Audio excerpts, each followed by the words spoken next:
Shalom, salam sejahtera buat semuanya.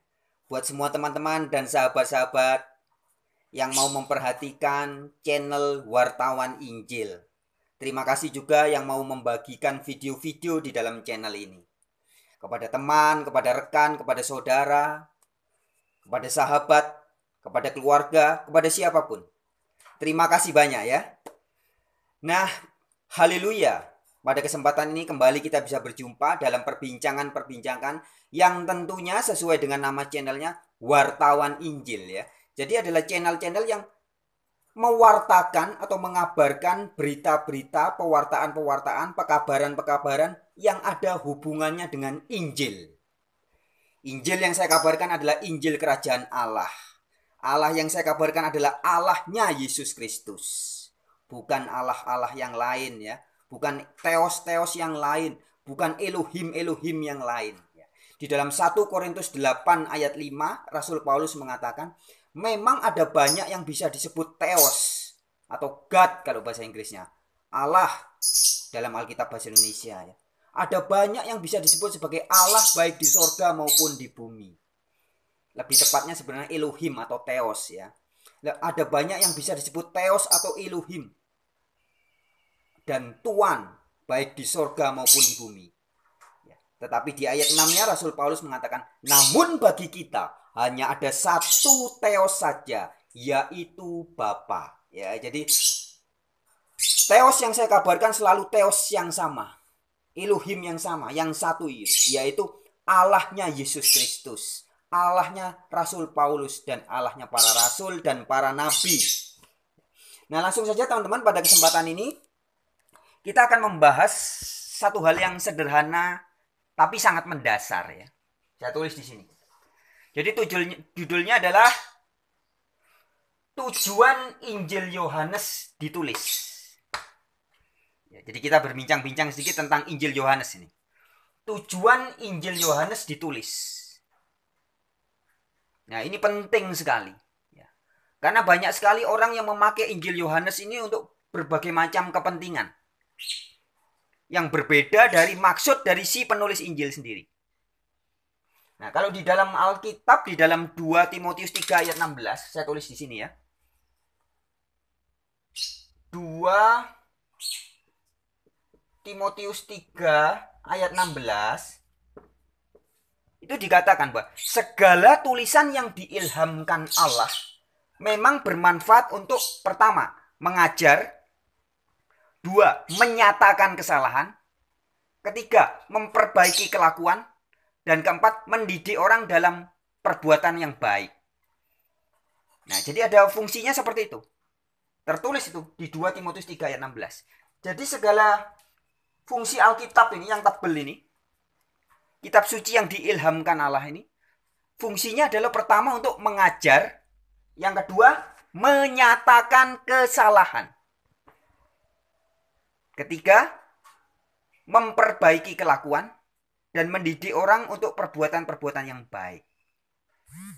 Ya. Jadi di fungsi yang kedua, mengapa ketika orang membicarakan Alkitab, seringkali kita mendapati kita dinyatakan kesalahan-kesalahan kita. Kekeliruan-kekeliruan kita dinyatakan. Karena memang fungsinya seperti itu. Segala tulisan yang diilhamkan Allah bermanfaat untuk mengajar, menyatakan kesalahan. Salah satunya. Ya. Nah, demikian juga pada kesempatan ini, kita akan melihat tujuan daripada Injil Yohanes ditulis. Itu tertulis begitu sangat jelas.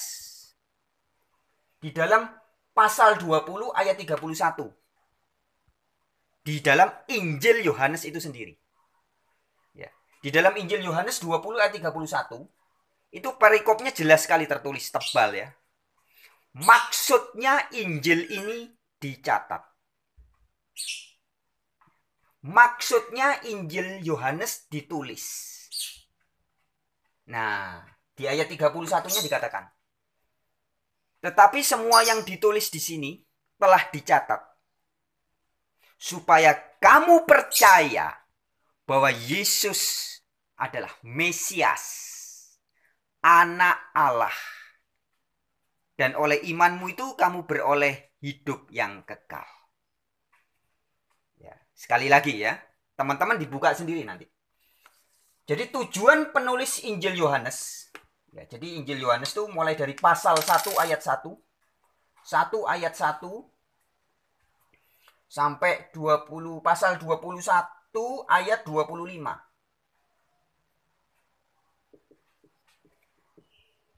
Jadi seluruh isi kitab Injil Yohanes yang terdiri dari 21 pasal itu, mau ayat berapapun, pasal berapapun, tujuan ditulisnya adalah supaya kamu percaya bahwa Yesus adalah Mesias.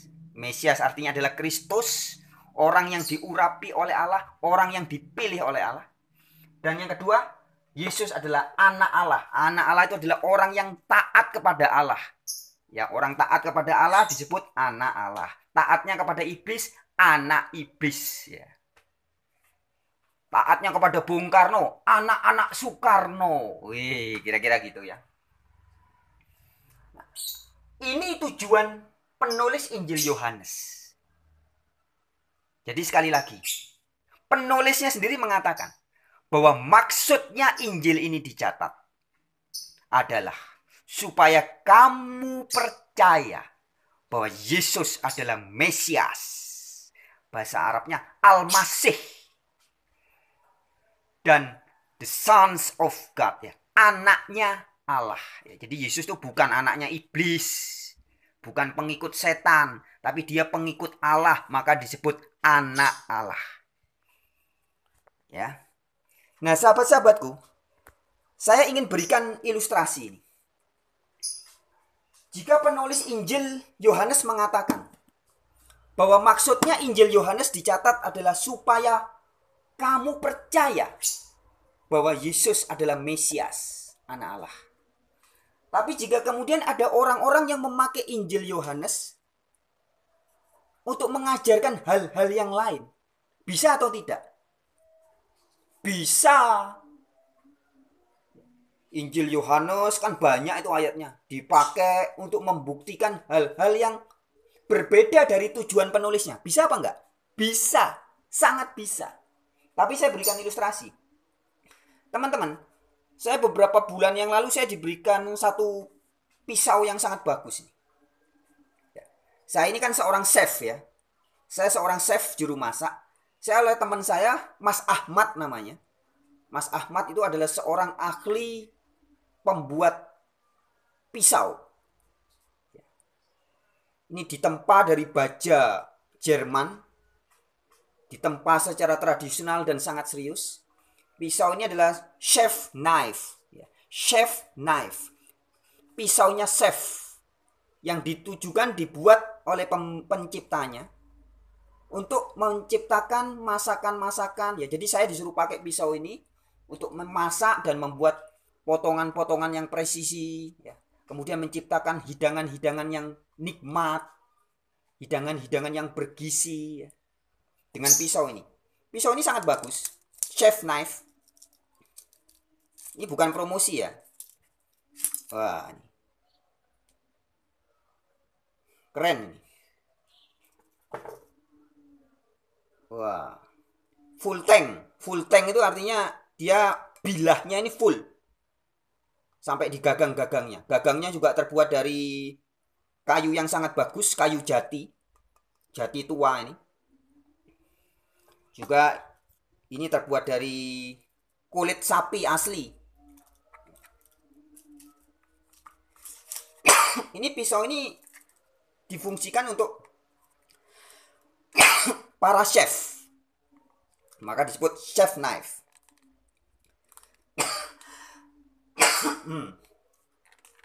Namun sahabat-sahabatku, pisau yang sangat bagus ini, yang adalah fungsinya sebagai chef knife, apakah bisa dipakai untuk fungsi yang lain? Misalkan buat ganjel meja, bisa nggak? Oh, bisa. Sangat bisa. Dan karena ini bagus ya, buat pajangan juga bisa. Ya, buat dipajang aja di tembok gitu. Digantung gitu. Gantung di tembok itu. Bagus ya? Bagus, bisa. Atau buat ngelempar anjing ya. Kalau ada anjing kurang ajar lempar, weng, kain, kain, kain, kain. Bisa, sangat bisa. Atau untuk apa lagi? Kalau saya berikan atau ini jatuh di jalan kemudian diambil sama penjahat. Kemudian pisau ini dipakai buat menodong orang, buat ngerampok orang, buat nakut-nakuti, buat mengancam orang, bisa atau enggak? Sangat bisa. Tetapi semua kegunaan atau alih fungsi dari pisau ini yang tadinya tujuannya adalah untuk dipakai oleh seorang chef profesional untuk menciptakan, menghasilkan masakan-masakan yang sangat berkualitas ya. Tapi kemudian dialihfungsikan buat ngelempar anjing, ya. Cuman buat pajangan ya. Cuman buat punya-punyaan ya. Bisa juga buat ganjel meja, ganjel kompor di dapur. Ataupun ditemu orang, dicuri orang, dipakai buat mengancam melakukan kejahatan. Bisa, sangat bisa. Tapi itu semua kalau dalam bahasa Yunani disebut sebagai hamartia. Yang artinya kalau dalam bahasa Indonesia dosa. Hamartia itu artinya sesuatu yang digunakan melenceng dari target, melenceng dari tujuan. Tujuannya ini dipakai untuk chef mendukung kegiatannya memasak masakan yang berkualitas. Tapi ketika disalahgunakan, maka menjadi hamartia, menjadi dosa. Melenceng dari tujuan. Nah, itu saya berikan sebagai sebuah ilustrasi nih teman-teman, sahabat-sahabatku. Injil Yohanes. Kembali ya, kita bicara. Injil Yohanes, tujuan penulisnya menulis Injil Yohanes adalah supaya pembacanya percaya.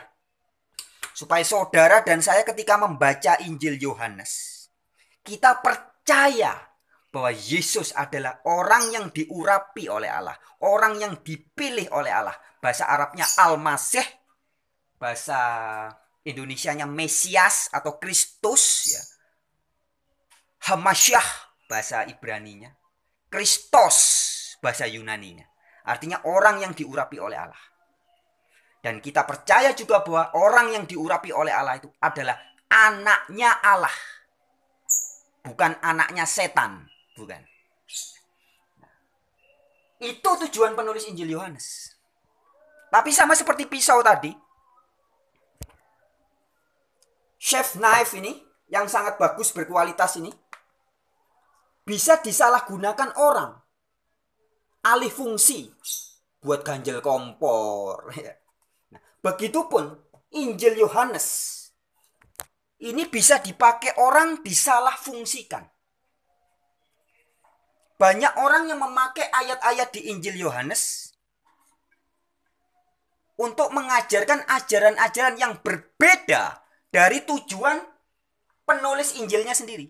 Penulisnya sendiri sudah bilang, maksudnya Injil ini dicatat ya, adalah supaya pembacanya percaya bahwa Yesus, supaya kamu percaya bahwa Yesus adalah Mesias dan anak Allah.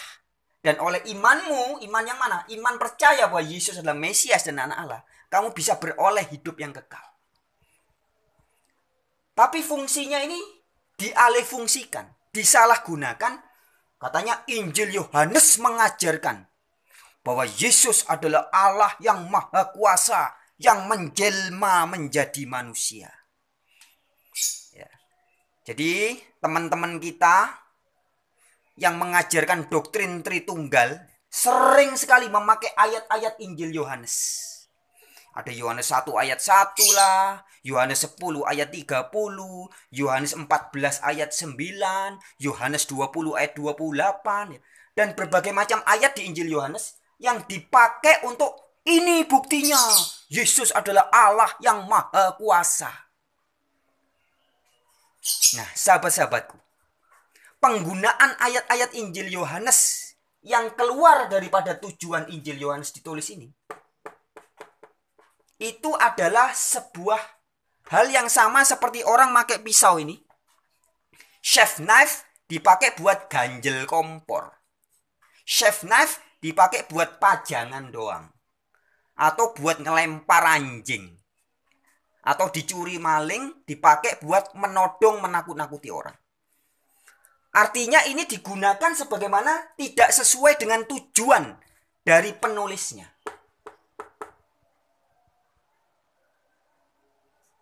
Ya. Sangat jelas penulisnya sendiri bilang, maksudnya Injil ini dicatat. Sama seperti yang bikin pisau ini. Maksudnya pisau ini dibuat supaya dipakai oleh seorang chef untuk menghasilkan kualitas masakan yang jos, yang mantap, yang maknyus. Tapi ketika dialihfungsikan, disalahgunakan, maka itu akan disebut dalam bahasa Yunani hamartia atau dosa, melenceng dari sasaran, melenceng dari tujuan penciptanya, melenceng dari tujuan penulisnya. Jadi teman-teman, ini sebenarnya hal yang sangat gampang dan sederhana kita pahami. Jadi Injil Yohanes ini Injil yang luar biasa. Bagus sekali. Karena sudah dikasih tahu penulisnya, tujuan atau maksudnya Injil ini dicatat. Ayatnya diingat-ingat. 20 ayat 31. Mulai ayat 30 sebenarnya. Jadi maksudnya Injil ini dicatat. Perikopnya tebel di situ ditulis. Maksudnya Injil ini dicatat. Terus ayat 31-nya dikatakan, supaya kamu percaya. Jadi kamu itu ya saya dan saudara kita semua. Orang di seluruh dunia yang membaca Injil Yohanes percaya bahwa Yesus betul-betul Mesias. Betul-betul orang yang diurapi oleh Allah. Betul-betul orang yang dipilih oleh Allah. Dan anak Allah. Bukan anak setan. Jadi sebenarnya sangat jelas seperti itu.